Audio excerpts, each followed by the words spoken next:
السلام عليكم ومرحبا بكم كاملين في هذا الشرح الجديد. اليوم غنحطوا الأصبع على واحد من أكثر المواضيع القانونية اللي كيثير الجدل والنقاش في المجتمع ديالنا، الخيانة الزوجية. بزاف ديال الغموض والقصص كيدوروا حول هذا الموضوع، والناس غالبا كتخلط بين العاطفة وشنو كيقول القانون.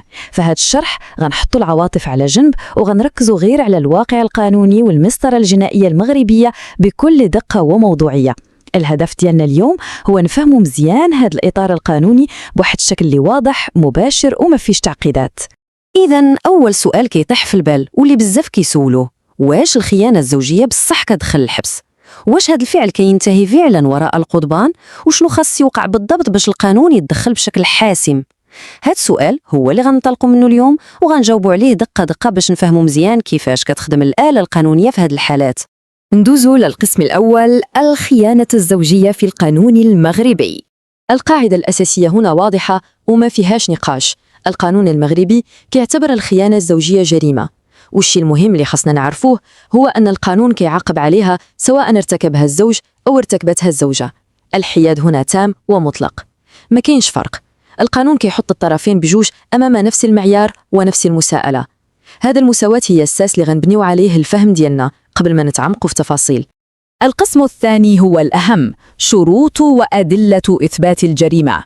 هنا فين بزاف الناس كيغلطوا، وهنا كيبان الفرق الكبير بين الواقع العاطفي والواقع القانوني. في الحياة العادية الشك، الغيرة القاتلة ولا شي ميساج داز في التليفون كيبانوا كافيين باش بنادم يحكم، ولكن في المحكمة لا، الأمور مبدلة بزاف.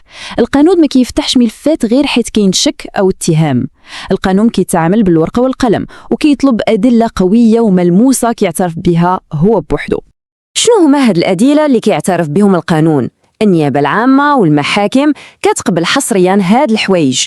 أولا الاعتراف، يعني ملي الطرف كيعترف بشنو دار.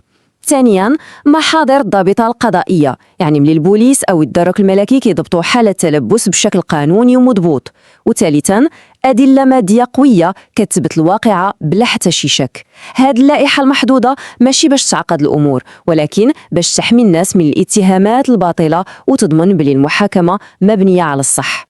القسم الثالث، العقوبات وعواقب الإدانة. ملي كنجاوزوا مرحلة الإثبات، الكلمة الأخرى كتبقى ديما في يد المحكمة.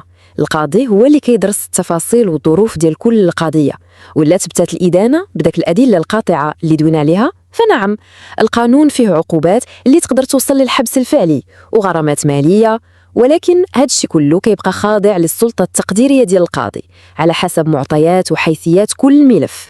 القسم الرابع، الفخ ديال التجسس وانتهاك الخصوصية. ردوا البال مزيان لهاد القضية، حيت هذا واحد من أخطر الفخاخ اللي كيطيحوا فيها الناس بلا ما يحسوا. السيناريو معروف، كيبدا الشك في الشريك ومن بعد باش يلقى الدليل داك الشخص كيمشي يركب كاميرات مخففية ولا يسجل مكالمات بلا إذن. النتيجة كتقلب الآية، داك المشتكي اللي كان كيقلب على حقه كيولي كيواجه مشاكل قانونية كبيرة بتهمة انتهاك الخصوصية، وكيولي متهم بجريمة أخرى كيعاقب عليها القانون بالحبس. الفلسفة ديال القانون واضحة، الدفاع على الحقوق خاصو يكون بطرق قانونية ماشي بالانتقام أو الفوضى. المواطن ما عندوش الحق ياخذ القانون بيدو ويخترق خصوصية الناس باش يثبت حقه. الغاية لا تبرر الوسيلة في هذا المجال. كاينة مؤسسات بحال النيابة العامة والشرطة هي اللي مخول لها البحث والتحري باش تضمن سير العدالة وتحمي حقوق الجميع. القسم الخامس والأخير، التأثير والحلول، العبء النفسي والاستشارة القانونية. من غير المحاكم والمساطر هاد القضايا كتدمر عائلات وحياة شخصية بأكملها.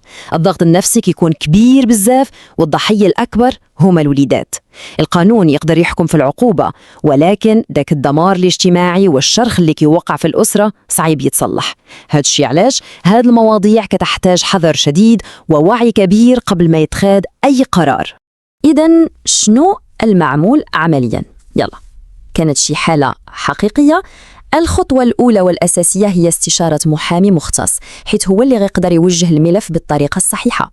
وبغينا نأكدوا بلي هذا الشرح اللي درنا اليوم هو غير للتوعية القانونية باش نفهموا الإطار العام، وما كيعوضش أبداً الاستشارة القانونية الرسمية والمباشرة. فالختام، الخيانة الزوجية كتبقى جرح صعيم يتبرى، ولكن القانون كيتعامل غير مع الحجج والأدلة. واش كيبان لكم باللي هاد الصرامة في الإثبات كتحمي الأسرة من التفكك، ولا غير كتطول الطريق للوصول للحق؟